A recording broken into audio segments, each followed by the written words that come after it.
just lastly, what's your situation? Are we going to see you rejoin the Labour Party anytime soon? Well, I haven't left it. I mean, there's this interesting accusation I'm anti-Semitic. But it's quite interesting. Not a single newspaper or radio or TV programme has produced any evidence in the last 2 weeks that what I said was wrong. I mean, I tell you what, I'll offer a free meal out for anyone who can prove what I said was wrong. Wow, well, that's interesting. I guess what people might not be able to do is you're saying that the historical legitimacy of your claims are correct, but people sort of interpreted the tone as vaguely anti-Semitic. That's the real issue, isn't it? No. I mean, I was asked a question on the Beeb about Hitler's policies. I dealt with it in 40 words and moved on. Then all these embittered old Blairite MPs who hate me because I support Jeremy Corbyn ranted up all this stuff that I was a Nazi apologist and so on.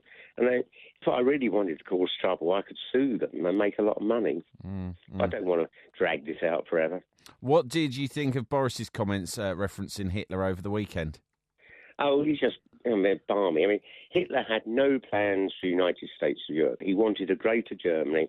He wanted to drive the Poles and the Russians out in a great eastward expansion of Germany. He wanted to keep, France and hopefully one day Britain under his control.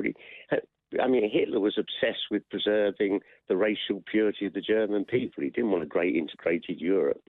Was Hitler a socialist? No, he was a fascist. If you go and read it, it's all obsessed by race.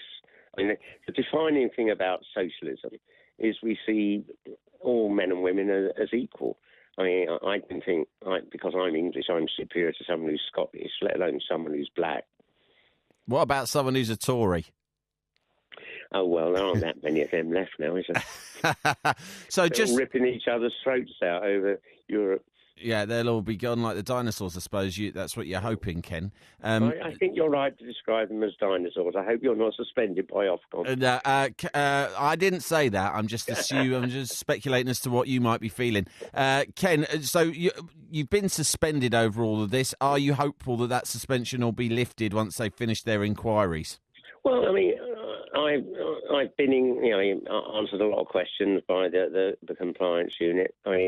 And it's a simple fact. I mean, you just have to go on the internet. It takes 15 minutes to discover, yes, there was a signed agreement by the Nazis and the Zionists. It prevailed for 6 years. Under it, 60,000 German Jews were moved to what's now Israel. If they hadn't been moved, they'd have ended up in the gas chamber. So you can't simply say it was the wrong deal. It was very controversial at the time. But that's it. Ken, thanks ever so much for joining us. Cheers. Bye.